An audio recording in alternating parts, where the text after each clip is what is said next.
முதலிலே நாங்கள் மாதிரி விவாதங்களை அமைத்துக் கொள்ளலாம். அதிகரித்து வருகிற கைபேசி பாவனை வரமா சாபமா என்று கேட்டு இங்கே வாதம் செய்ய இருக்கிறார்கள் 2 புகழ் பூத்த பாடசாலைகளுடைய பிள்ளைகள். இன்றைக்கு பிள்ளைகள் கூட கைபேசியோடு திரிகிறார்கள். ஒரு காலத்திலே ஃபோன் கொண்டு வந்தால் பாடசாலைக்கு உள்ளே நுழைய விடுவதில்லை. ஆனால் பின்னர் இந்த கொரோனா காலத்திலே ஃபோனோடு வந்தால்தான் பாடசாலைக்குள்ளே நுழையலாம் என்கிற ஒரு காலம் கூட வந்தது. ஆக அதிகரித்து வருகிற கைபேசி பாவனை வரமா சாபமா என்று கேட்டு அந்த 2 பிள்ளைகளையும் நான் முதலிலே மேடைக்கு அழைக்கிறேன். செல்வன் மனோகரன் அரன், செல்வி கணேசானந்தன் கனிமொழி அவர்கள் இருவரும் இந்த மேடையிலே இருப்பது கூட ஒரு அங்கீகாரம். அதை தொடக்குமாறு செல்வன் மனோகரன் அரன் உயர்தரத்திலே விஞ்ஞான பிரிவிலே கல்வி கற்கிற மாணவன். யாழ்ப்பாணம் இந்து கல்லூரியிலே கல்வி கற்கிறார். இந்த சொற்சமர் நிகழ்ச்சியை தொடக்கி வைத்தவர்களே யாழ்ப்பாணம் இந்து கல்லூரி மாணவர்கள் தான். அவர்கள் இலங்கை ஈழ வரலாற்றிலே எத்தனையோ அத்தியாயங்களை படைத்திருக்கிறார்கள். இந்த சொற்சமரையும் தொடக்கி வைத்தவர்கள் விசாகனன் என்கிற யாழ் இந்து கல்லூரி மாணவன் தான். அந்த வகையில் அதையும் நன்றியோடு நினைவு கூர்ந்து அரன் நீங்கள் பேசலாம். 3 நிமிடங்கள் சந்தர்ப்பம். பல்லுயிரும் பல உலகம் படை தமிழ் துடைத்த பின்பும் எல்லையில்லா பரம்பொருளை என்றும் வணங்கல் போல் என் உயிரிலும் மேலான தமிழெண்ணையை பணிந்து அவை நுழைகின்றேன். வணக்கம்.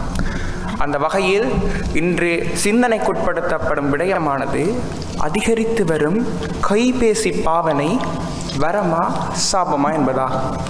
முதலாவதாக இந்த கைபேசி பாவனையானது சமூகத்தில் ஏற்படுத்திய மாற்றம் யாது? கைபேசி சமூகத்தில் என்ன செய்திருக்கின்றது? தொடர்பாடல் விகிதத்தை அதிகரித்திருக்கின்றது. அதாவது 2 பெயரோ இல்லாவிட்டால் ஒரு சமூகமோ இல்லாவிட்டால் ஒரு தனி நபர் கூற வரும் கருத்தை விரைவாகவும் வினைத்திறனாகவும் பலருக்கு சேருமாறு ஒரு மாபெரும் வசதியை ஏற்படுத்தி கொடுத்திருக்கின்றது.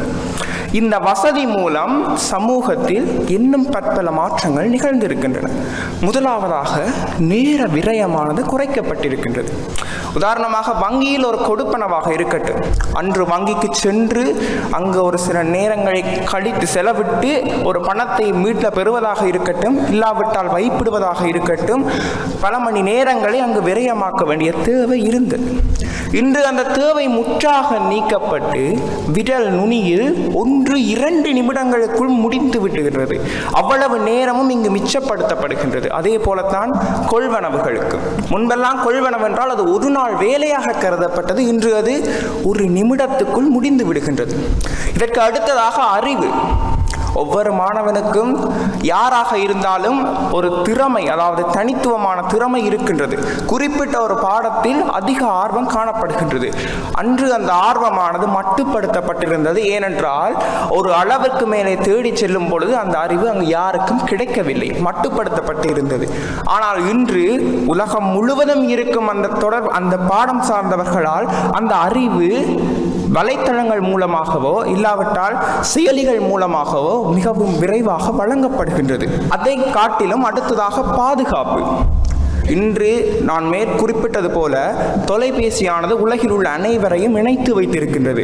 ஆக தவறு செய்பவர்கள் உடல் ரீதியாக துன்புறுத்தப்படவில்லை, மன ரீதியாக அனைவரும் இந்த தவறை பார்த்து கொண்டிருக்கின்றார்கள், அனைவர் கண்ணுக்கும் இது புலப்பட போகின்றது என்ற ஒரு அச்சத்தினால் இங்கு பல தவறுகள் குறைக்கப்பட்டிருக்கின்றது. இவ்வளவு நன்மைகள் இருந்தும் சமூகத்தில் தொலைபேசி கைபேசி பாவனை வரமா சாபமா என்று கேட்டால் நிச்சயமாக சாபம் என்றுதான் கூறுவார்கள்.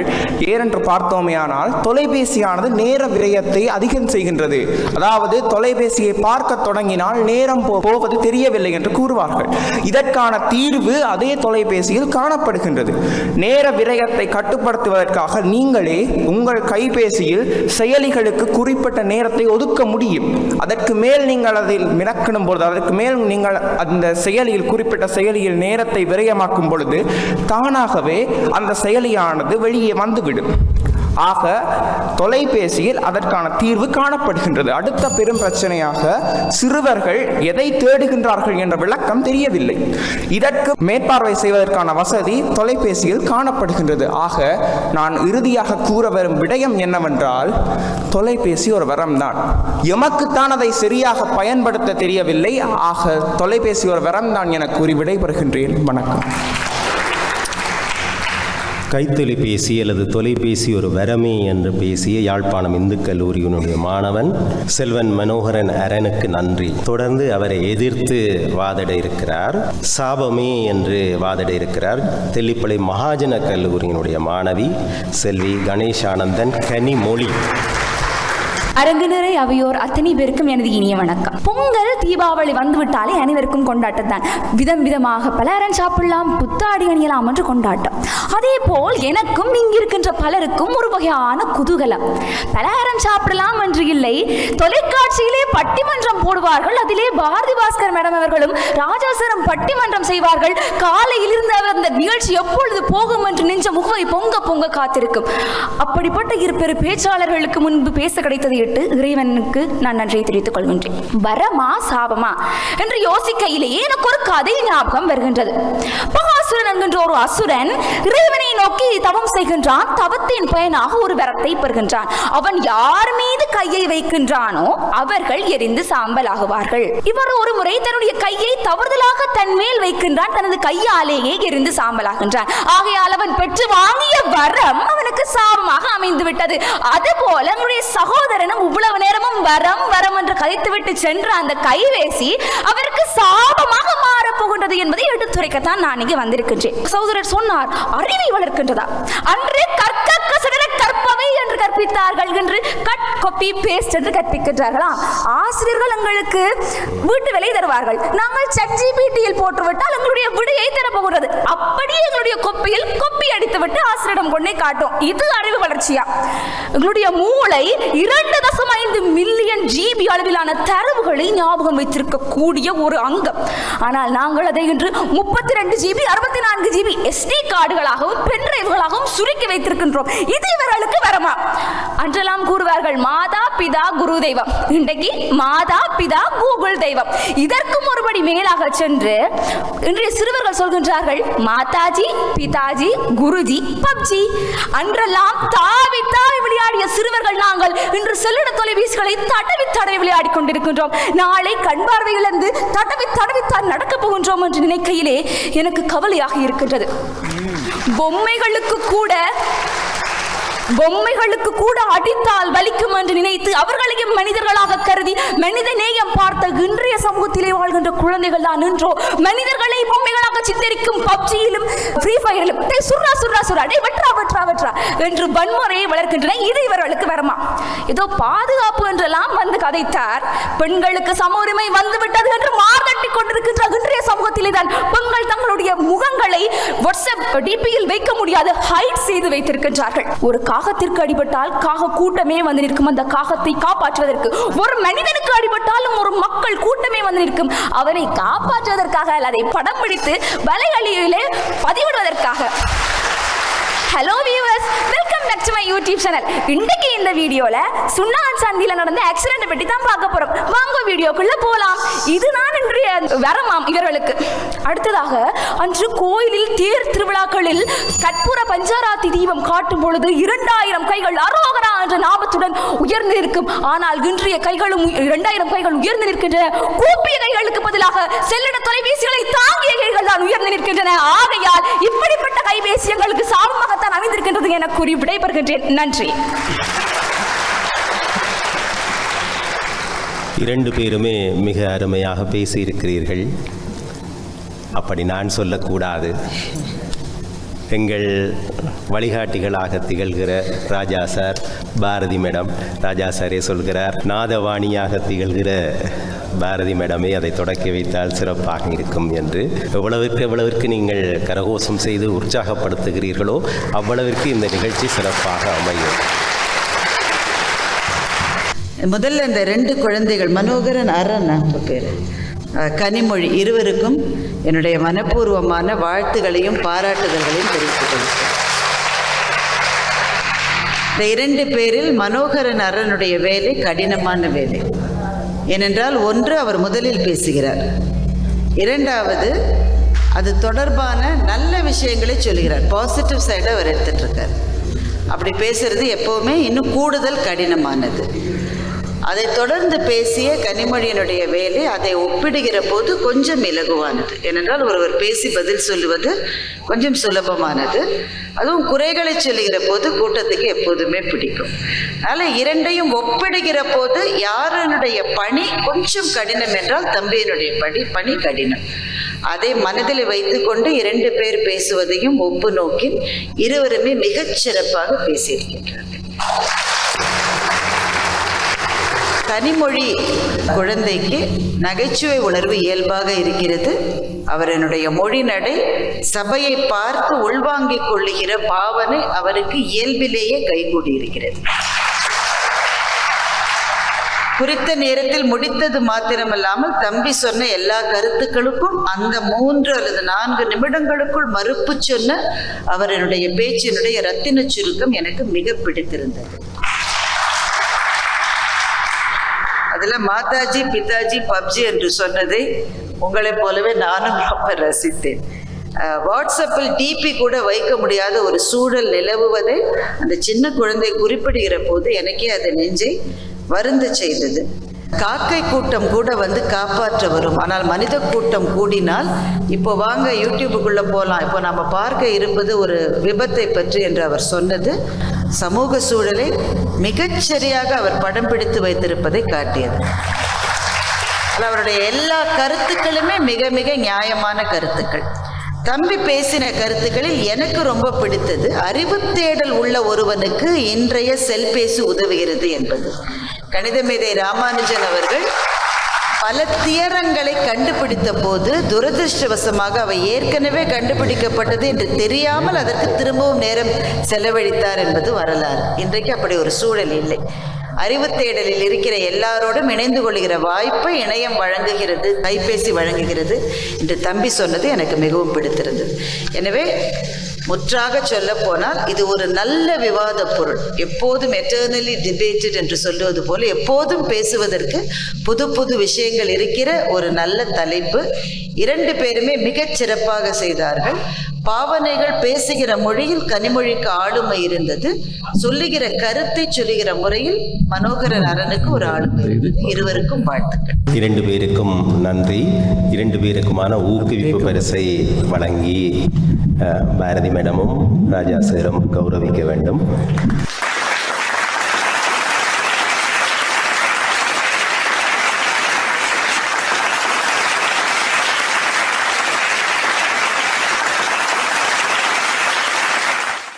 முதலிலே நான் நன்றி சொல்ல வேண்டும். ஒவ்வொரு நிகழ்ச்சிக்கும் அவர்கள் இந்த பிள்ளைகளை பார்த்து வியந்து, அதிலும் இலங்கையிலே இப்படி பேசுகிறார்களா, தமிழகத்திலே கூட இப்படி இல்லை என்று அவர்கள் சொல்வார்கள். அது சில சந்தர்ப்பங்களிலே நான் நினைப்பதுண்டு அது புகழ் மொழியோ என்று. ஆனால் அவர்கள் உண்மையைத்தான் பேசுகிறார்கள் என்பதை நானும் இங்கே உணர்ந்து கொண்டேன். அதை இன்னும் ஊக்குவிக்க வேண்டும் என்பதற்காக அவர்கள் யாராவது தமிழகத்தில் இருந்து வந்தால் எனக்கு படம் கொடுத்து விடுவார்கள், இந்த பிள்ளைகளுக்கு கொடுங்கள் என்று. இன்றைக்கும் அப்படி தொடர்ந்து வருகிற நிகழ்ச்சிகளிலே பரிசு கொடுங்கள் என்று இருவரும் சேர்ந்து ராஜா சார் மூலம் அந்த பரிசை தந்திருக்கிறார்கள். எல்லோர் சார்பிலும் எங்கள் நன்றியை. இன்று நம் மத்தியில் உள்ள சமூக பிறழ்வுகள், இன்றைக்கு சமூக பிறழ்வுகள் மலிந்து விட்டன.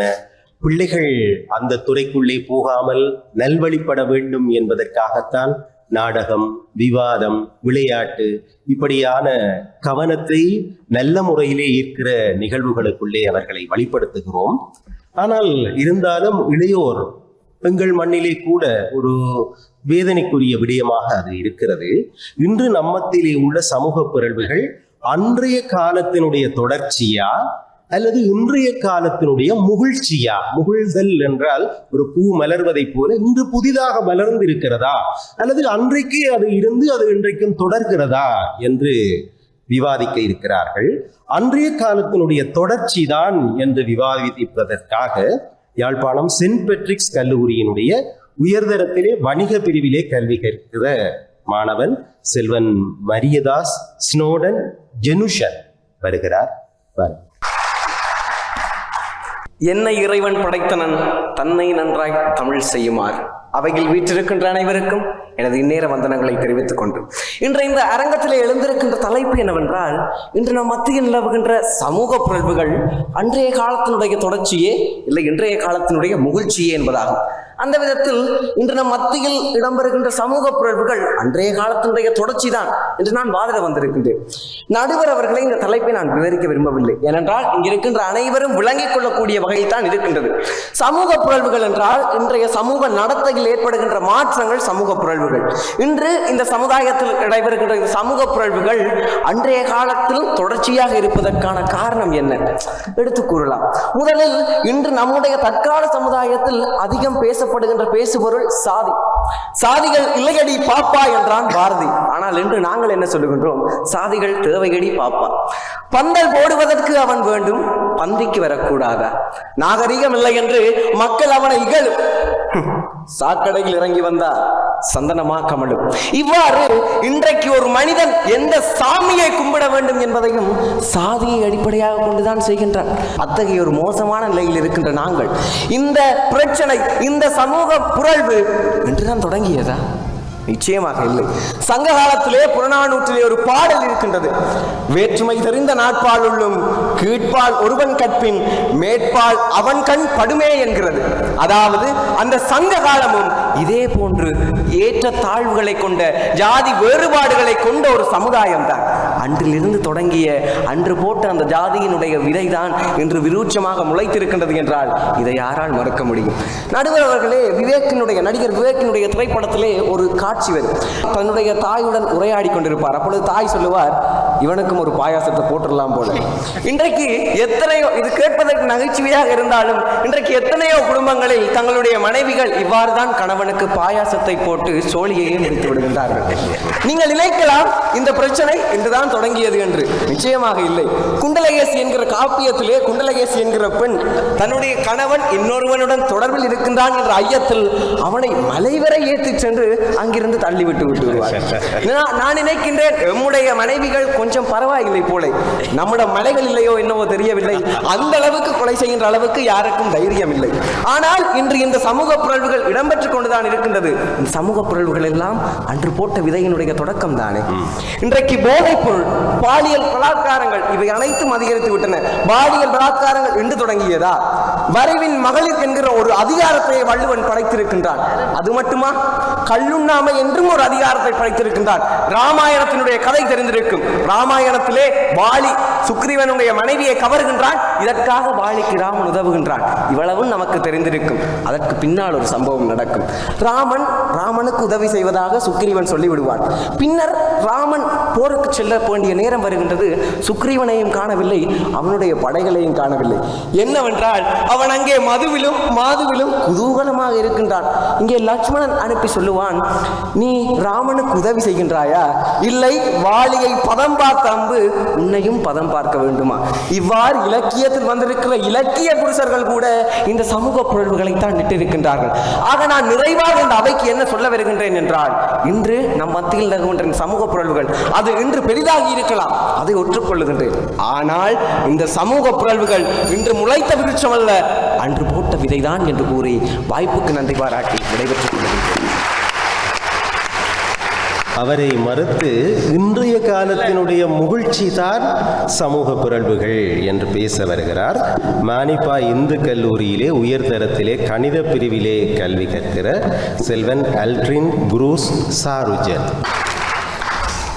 நெல்லாடிய நிலமெங்கும் வில்லாடிய களமெங்கும் கல்லாடிய சிலையெங்கும் யான் சொல்லாடும் இவ்வவையெங்கும் செறிந்து நிற்கும் என் செந்தமிழே, உன்னை வந்தனை செய்து கொண்டு இவ்வவையிலே வீற்றிருக்கும் ஆண்டோர்கள் சான்றோர்கள் என் போன்ற மாணவர்கள் மற்றும் அவையோர்கள் அனைவருக்கும் இச்சிறியனுடைய வந்தனைகளையும் தெரிவித்துக் கொண்டு நான் நேரடியாக என்னுடைய வாதத்திற்குள் நுழையலாம் என்று நினைக்கிறேன். தற்கால சமூக புரழ்வுக்கு காரணம் அன்றைய காலத்தின் தொடர்ச்சியா அல்லது இன்றைய காலத்தின் நிகழ்ச்சியா? அன்றைய காலத்திலேயே இருந்தே மரபு வழியிலே கடத்தப்பட்டதா அல்லது இன்றைய காலத்திலே இடைவந்து புகுந்து கொண்டனவா இந்த காரணிகள் என்பதுதான் இன்றைய வாதம். அந்த விதத்திலே எதிர்த்தரப்பினர் சங்க காலங்களை எல்லாம் பம்பு கிழந்திருந்தார். சங்க காலகட்டங்களிலேயே இடம்பெற்ற நெறிப்புரள்வுகள் எதிர்கால தலைமுறையினராகிய எங்களுக்கு கடத்தப்பட்டுவிடக் கூடாது என்பதற்காகவே சங்க மருவிய காலகட்டங்களிலே 11 மேல்கணக்கு நூல் 11 கீழ்கணக்கு நூல் என்று வகுத்தறியக்கூடிய 18 அறநூல்களை வகுத்தார்கள் அல்லவா எங்களுடைய முன்னோர்கள். அது பெருமை அல்லவா? அன்றைய காலத்திலே இடம்பெற்ற சமூக புரள்வுகளை நான் ஏற்றுக்கொள்கிறேன். ஆனால் அன்றைய காலத்து சமூக புரள்வுகளுக்கு தகுந்த கடுமையான தண்டனைகளை விதிப்பதன் மூலமாக நம்முடைய முன்னோர்கள் அறநெறி கருத்துக்களை பேணி பாதுகாத்தங்களுக்கு தந்திருக்கிறார்கள். அது பெருமை. அவர்கள் பேணி பாதுகாக்காது விட்டிருந்தால் இன்றைக்கு நாங்கள் இருந்திருப்போமோ என்பது கூட கேள்விக்குறிதான். எதிர்த்தரப்பினர் சொல்லி இருந்தார், இன்றைக்கு சாதியம் வளம் வருகிறது என்று. சாதிகள் இல்லையடி பாப்பா என்று சொன்ன பாரதியை நாங்கள் தலையிலே தூக்கி வைத்து கொண்டாடி கொண்டிருக்கிறோம். பெண் அடிமைத்தனம் வேண்டாம் என்று சொன்ன பாரதியை நாங்கள் விட்டுவிட்டு போயிருக்கலாமே. இன்றைய சமுதாயம் கொண்டாடுவதற்கு காரணம் என்ன? அன்றைய காலகட்டங்களிலே இடம்பெற்ற சமூக புரள்வுகளை எதிர்த்து கேள்வி கேட்டார்கள் நம்முடைய முன்னோர்கள்.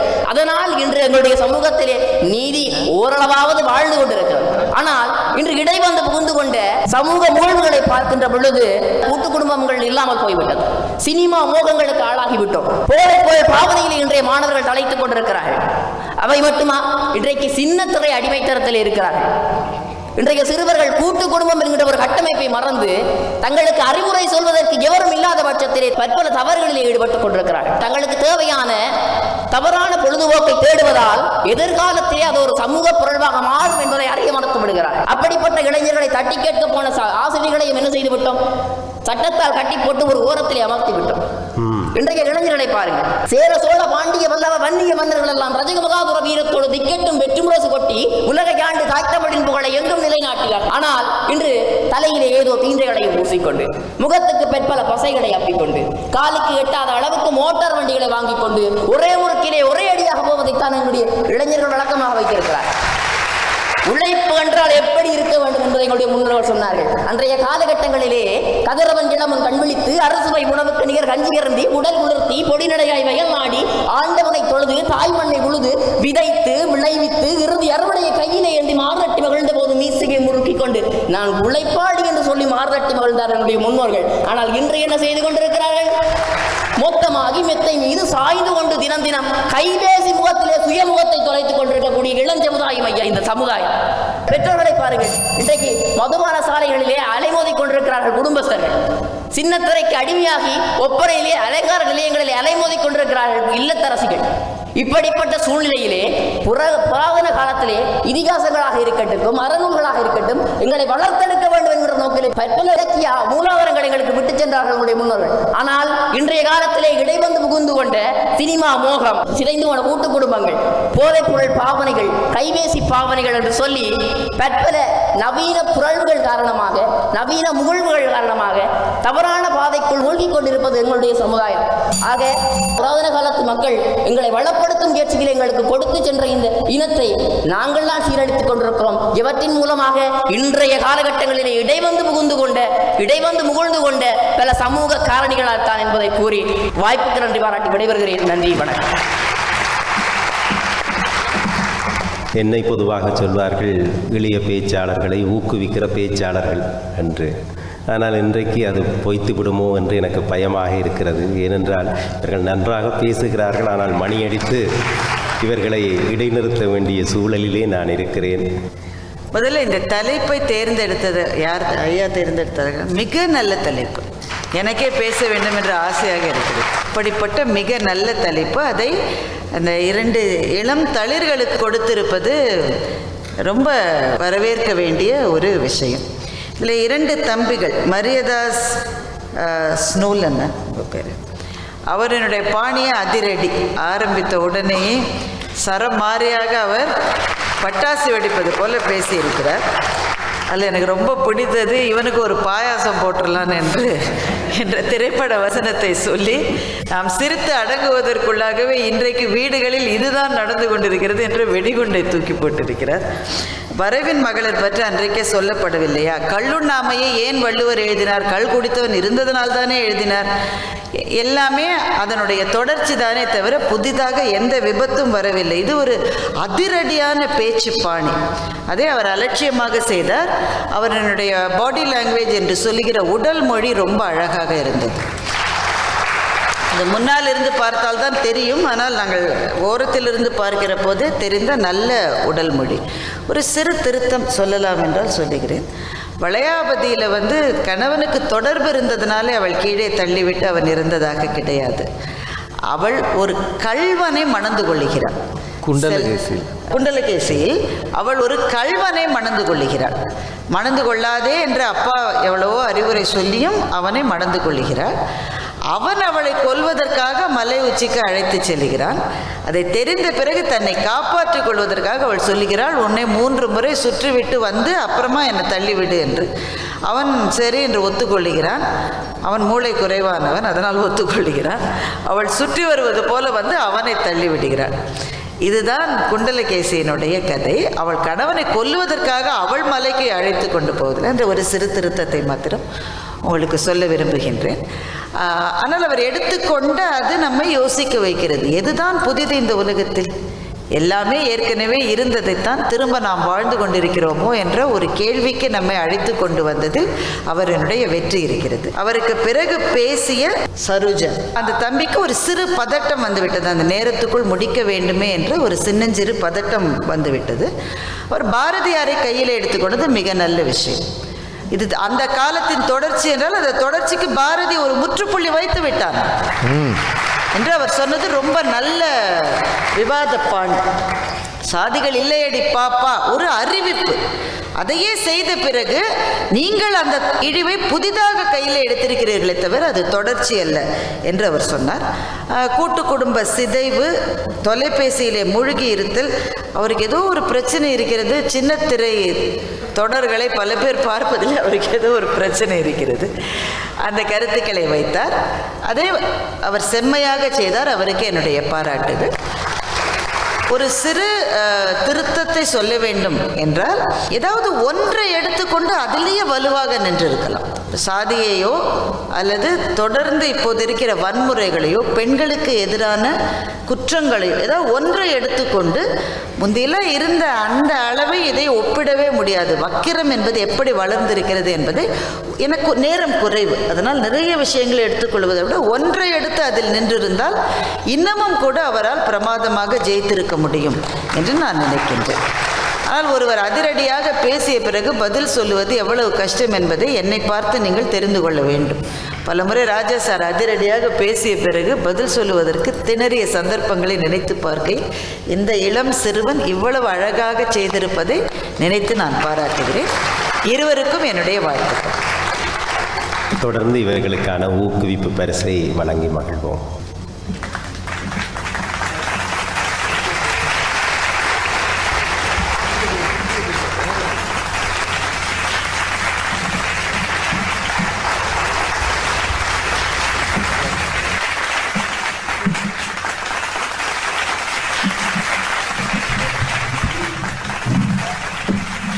தொடர்ந்து இந்த களத்திலே பங்கேற்க இருக்கிற இருவரும் இன்றைக்கு தமிழ் வளர்க்கிற மண்ணிலே இருந்து வந்திருக்கிறார்கள், வன்னியிலே இருந்து வந்திருக்கிறார்கள். மிக நீண்ட தூரம் பயணம் செய்து வந்திருக்கிறார்கள். அவர்களுக்கு முதலில் என்னுடைய பாராட்டுக்கள். அவர்களுக்கு வழங்கப்பட்டிருக்கிற தலைப்பு பிள்ளைகளுடைய முன்னேற்றத்துக்கு அவசியமானது கண்டிப்பா கனிவா. பிள்ளைகளுடைய முன்னேற்றத்துக்கு அவசியமானது கண்டிப்பு தான் என்று பேச வருகிறார் கிளிநொச்சி மத்திய கல்லூரியினுடைய தரம் 11 மாணவி செல்வி கடம்பசீலன் சுமேதா. அவை முன்னே வீற்றிருக்கும் அறிவார்ந்த நடுவர்களுக்கும் எனக்கு எதிராக பேச வந்திருக்கும் பிரதிவாதிக்கும் சபையிலே வீற்றிருக்கின்ற அனைத்து சபையினருக்கும் இந்நேர வணக்கத்தை தெரிவித்துக் கொண்டு இன்று எனது தலைப்பானது பிள்ளைகளின் வாழ்க்கையை முன்னேற்றுவதற்கு அவசியம் கண்டிப்பா கனிவா. இன்றைய சமுதாயத்தில் கண்டிப்பு என்பது பற்றிய அறியாமை பலரிடம் காணப்படுவதே. கண்டிப்பு என்பது ஒரு கடினமான பாதையாக அனைவருக்கும் தோன்றலாம். ஆனால் கண்டிப்பு என்பது என்னவென்று பார்த்தோமே ஆனால் கண்டிப்பு என்பது தனியே அடிப்பதோ பேசுவதோ மட்டும் கிடையாது. கண்டிப்பு என்பது அனைத்து வகைகளும் காணப்படும். ஒருவரை பார்வையால் கண்டிக்க இயலும், வார்த்தைகளால் கண்டிக்க இயலும் என்றவாறாக பலவாறாக கண்டிக்க இயலும். ஆனால் தனியே அடிப்பது பேசுவது போன்றது மட்டும் அல்ல கண்டிப்பு. பெற்றோர்களோ பிள்ளைகளுடைய நலன் விரும்பிகளோ பிள்ளைகளை கண்டிக்காவிடில், அதாவது பெற்றோர்கள் பிள்ளைகளை கண்டிக்காவிடில் பிறர் பெற்றோரை கண்டிக்க வேண்டிய நிலைக்கு நாம் பெற்றோரை ஆழ்த்துகிறோம். உதாரணமாக கருணையே வடிவான கடவுளின் கையில் கூட ஆயுதங்கள் இருக்கின்றன. நாம் இதற்கான மறைமுகமான காரணத்தை இங்கு நோக்க வேண்டிய கட்டாயத்தில் உள்ளோம். அதே போல பிரம்பை நாடாதவன் மகனை பகைக்கிறான் என்று கூறுகிற கூறுகிறது பைபிள். அதாவது பிரம்பு என்ற, அதாவது ஒரு கண்டிப்பை எடுக்காத ஒரு பெற்றோர் அந்த பிள்ளையினுடைய வாழ்க்கையை நாசமுறுக்கின்ற ஒரு செயல்களில் ஈடுபடுகின்றார் என்றவாறாக கூறப்படுகிறது. நல்ல குருநாதர் நம்மை வருத்துவது கொள்ளவல்ல கொள்ள அல்ல பொல்லாப்பிணி நோக்க என்று கூறுகின்றது பழைய நூல்கள். அந்த வகையில் நமக்கு மாதா பிதா குரு என்ற அடிப்படையில் குருவானவர் நம்மை அடிக்கிறார் அல்லது நமக்கு ஒரு தண்டனை அளிக்கிறார் என்றால் அது அவர்கள் நம்மை வருத்துவதற்காக இல்லை, நம்மை ஒரு முன்னேற்ற பாதையில் தெளிவான ஒரு இடத்தில் கொண்டு போய் சேர்ப்பதற்காகவே அவர்கள் கண்டிப்பு எனும் ஆயுதத்தை தமது கையில் எடுத்துக் கொள்கிறார்கள். முருங்கையை ஒடிச்சு வளர்க்கணும், பிள்ளையை அடிச்சு வளர்க்கணும் என்ற பலவாறான கூற்றுக்கள் முதுமொழிகள் நிலவுகின்றன. அதாவது பிள்ளைகளை வாழ்க்கையில் முன்னேற்றுவதற்கு தனியாக கனிவு மட்டும் அவசியமாக காணப்படாது. பரிசு கற்றல் கொள்கைகளை முன்வைத்த தொண்டை பாவ்லோ, பாஜெட் ஸ்கின்னர் போன்றவர்கள் எல்லாம் பரிசில் ஊக்குவிப்புகள் எவ்வளவு ஒரு பிள்ளைகளின் வாழ்க்கையை முன்னேற்றுவதற்கு அவசியமோ அந்த அளவுக்கு தண்டனை வழங்குவதும் அவசியம் என்று கூறப்படுகிறது. நெல்லிக்கனியை எடுத்துக்கொண்டோமே ஆனால் அது முதலில் கசக்கும், ஆனால் இறுதியில் இனிக்கும். அது போலத்தான் கண்டிப்பும். முதலில் நமக்கு அது கடினமான பாதையாக தெரிந்தாலும் நாம் அதன் ஒரு வெற்றியை ஈட்டுகின்ற போது அது நமக்கு ஒரு சிறந்ததொரு வழியாக தெரிகின்றது. அதே போல கலங்கரை விளக்காக கருதினால் கண்டிப்பும் நமக்கு அவசியம்தான் என்று இங்கு வலியுறுத்தி இந்த சபையிலே எனக்கு பேச கிடைத்ததற்கு நன்றியை கூறி விடைபெறுகின்றேன். சுமேதாமனுடைய வாதத்திற்கு எதிர்வாதம் புரிவதற்காக கிளிநொச்சி திருவையாறில் இருந்து வந்திருக்கிறார் திருவையாறு மகாவித்தியாலய மாணவி செல்வி தரணிகா கனிவே என்று பேச வருகிறார். அவையிலே வீற்றிருக்கும் அனைவருக்கும் வணக்கம். பிள்ளைகளது முன்னேற்றத்திற்கு அவசியம் கனிவா கண்டிப்பா. ஆக முதலில் முருங்கை மரமாகவும் அல்லது அடியாத மாடு படியாது அல்லது எனது எதிரணி கூறியது போல் முருங்கையை ஒடித்து வளர்க்க வேண்டும், பிள்ளையை அடித்து வளர்க்க வேண்டும் என்று. முதலாவது அகிர்ணைக்கு சொல்லிய பழமொழியை உயர்திணைக்கு பாவிப்பதே தவறு என்கின்ற பொழுது எவ்வாறு பிள்ளையை கண்டித்து வளர்ப்பது அந்த பிள்ளையின் முன்னேற்றத்திற்கு வழிவகுக்கும். கண்டிப்பானது அவர்கள் சொன்ன உடனே நல்லா தான் இருக்கும். நெல்லிக்கனி போக போகத்தானே இனிக்கும். ஆனால் கனிவு தொடக்கத்திலேயே இனிமையா இருக்கும் என்றேக்க அதுல இருந்து வர வெற்றியோ அல்லது விளைவு எவ்வாறாக இருக்கும்.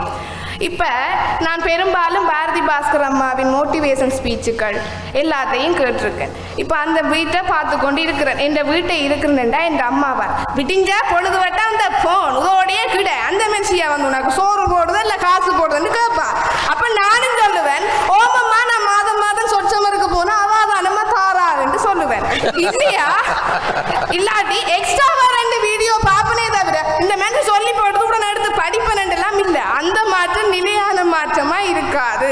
அந்த அம்மா சொல்லி போட்டான்றதுக்காண்டி உடனே எடுத்து படிப்பனே தவிர இல்லை என்ற அம்மா நல்லதுக்காண்டி சொல்றான்னு செய்ய மாட்டேன். இதே பிள்ளை அதையும் பேர் அதுவும் பார்க்கத்தான் வேணும், ஆனா இதையும் படி என்று கனிவா சொல்லுவாவா இருந்தா சரி 2ஐயும் பேலன்ஸ் பண்ணுவோம் மட்டும் நல்லா செய்வேன்.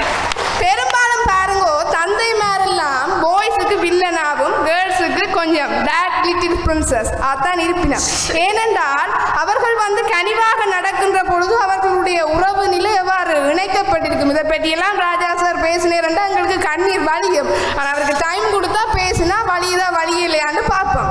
இப்ப அப்படி கலைத்து கொண்டு இருக்கேக்க தந்தை அன்று இல்லை யாராக இருந்தாலும் அந்த கண்டிப்பாகவோ அல்லது கனிவாகவோ யாராக இருந்தாலும் பிள்ளையுடன் தொடர்பு படுகின்றவர்கள் அவர்களோடு நெருங்கியவர்களாக இருக்க வேண்டும். கண்டிப்பினை வளர்க்கின்ற பொழுது ஓமப்பா நான் உன்னோட வாரம் நீ சொல்றதெல்லாம் செய்யணும்டா நாங்க சொல்லுவோம். இல்ல நீ சொல்றத சொல்லிட்டு போ நான் செய்யறத செய்துட்டு போவேன்னு சொல்லுவேன். ஆனா யாரா இருந்தாலும் பிள்ளையோட கனிவா அடிப்படையில் அன்பை வழங்கி அவர்களோடு இணைந்து செயலாற்றுகின்ற பொழுதுதான் அவர்கள் தமது முன்னேற்றத்தை நோக்கி அவர்களுடைய வழிகாட்டல்களை ஏற்றுக்கொள்வார்கள். இன்று ஆசிரியர்கள் எல்லாம் அடிப்பார்கள், அடித்து விட்டு என்ன செய்வார்கள், அங்கெல்லாம் பில்டிங் ஸ்ட்ராங் ஆனால் பேஸ்மெண்ட் வீக் அடிச்சு போட்டு எவன் வீட்டை வாழ்வட்ட வருவான் எவன் என்ற மோட்டர் சைக்கிளை உடைப்பான் என்ற பயன்தான் இருக்குமே தவிர பிள்ளைய திருத்திட்டு சந்தோஷம் அங்க ஒருத்தருக்கும் இருக்காது. ஆனா இதே கனிவா நீங்க நடந்து பார்த்தீங்கன்னா அவன் உங்களுக்கு முன்னுக்கும் இல்லை. இப்ப கண்டிப்பா நடத்தினா நீங்க இருக்கும் வரைக்கும் டீச்சர் வரும் வரைக்கும் பிள்ளை நல்லா தான் இருக்கும். ஆனா பாடசாலை சமூகத்தை விட்டு வெளியே போகையோ அல்லது அந்த கண்டிப்பா நடக்கிறவற்ற கண் பார்வை விட்டு வெளியே போகையும் நல்லா இருப்பான். அந்த மாற்றம் நிலையான மாற்றமா இருக்கும். ஆனா கண்டிப்பா இருக்கேங்க சும்மா ஒரு நடிப்பா தான் இருக்குமே தவிர பிள்ளை தன் வழியை நோக்கி செல்லாது.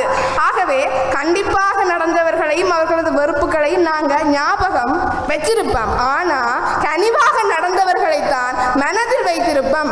மனதில் வைத்திருப்பவற்றால் தான் பிள்ளைகளின் முன்னேற்றம் முன்னோக்கி செல்லும். ஆகவே இன்றைய கால பிள்ளைகளிடம் காட்ட வேண்டியது கனிவே என கூறி வாய்ப்புக்கு நன்றி கூறி விடைபெறுகின்றேன். நன்றி.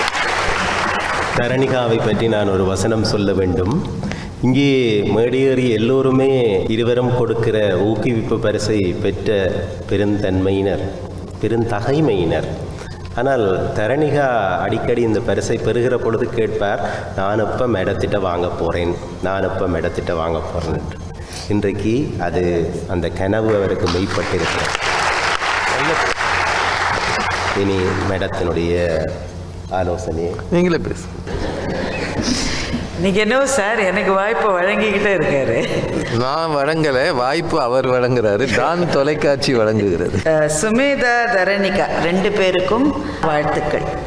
ரொம்ப தள்ளி இருக்குன்னு எனக்கு எவ்வளவு தூரம்னு தெரியல. இன்னும் அதிகமாக பயணம் செஞ்சு வந்திருக்காங்க இல்லையா? அவங்க அதிகமாக பயணம் செஞ்சு அந்த வந்த 2 குழந்தைகளுக்கும் அழைத்து கொண்டு வந்த பெற்றோர் ஆசிரியர்களுக்கும் என்னுடைய நன்றியையும் வணக்கத்தையும் தெரிவித்துக் கொள்கிறேன். ஒரு விவாதம்னா இப்படித்தான் இருக்கும். பல பிள்ளைகள் வந்திருக்காங்க, நிறைய பிள்ளைகள், எல்லாருக்குமே என்னுடைய வாழ்த்துக்கள், எல்லாருக்கும் மகிழ்ச்சி.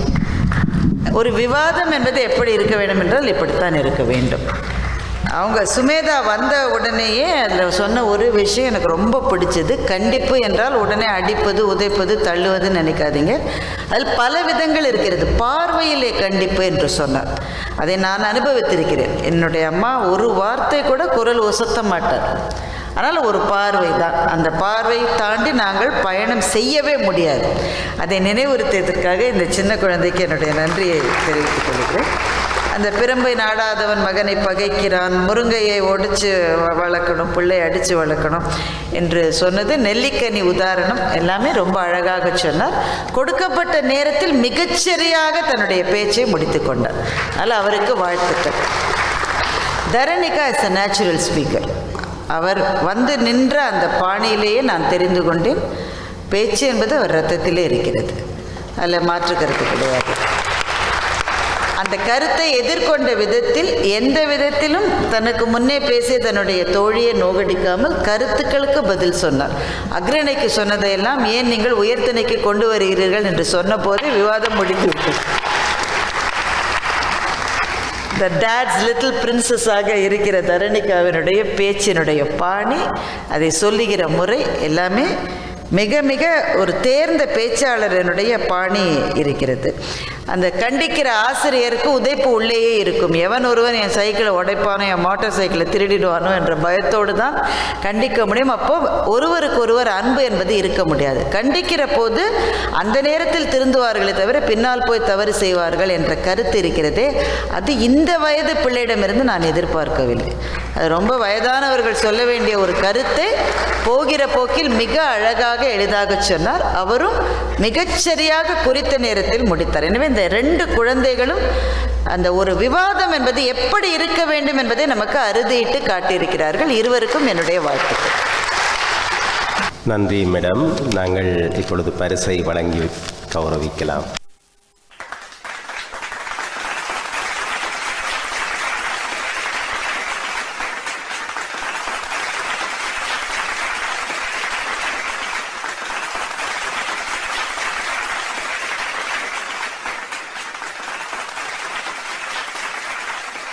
இனி இவர்களுடைய களம். நான் எங்களுடைய துணை தூதர் ஐயாவிற்கு நன்றி சொல்ல வேண்டும். இந்த நேரத்திலே இவர்கள் புறப்பட வேண்டும் என்கிற நிலைமை இருந்தாலும் துணை தூதர் ஐயா ஒரு தன்னுடைய மேலாண்மையால் சொல்லியிருக்கிறார். அங்கே நாங்கள் செய்ய முடியாததை இங்கே இருந்து செய்கிற இந்த சொற்சமரை நடத்துகிற எல்லாருக்கும், டான் டிவியை சேர்ந்தவர்களுக்கும், ஆதரவு கொடுக்கிற எல்லாருக்கும் எப்படி என்னுடைய நன்றியை சொல்லுவது என்று எனக்கு தெரியவில்லை. சித்திரமும் கைப்பழக்கம், செந்தமிழும் நாப்பழக்கம், இது ரொம்ப முக்கியமானது. பழக பழக தான் வரும். இப்போ நானோ திருமதி பாரதி அவர்களோ நிறைய பேருக்கு அறிமுகமானதுக்கு காரணம் தமிழறிஞர் சாலமன் பாப்பையா எங்களுக்கு தந்த வாய்ப்பு.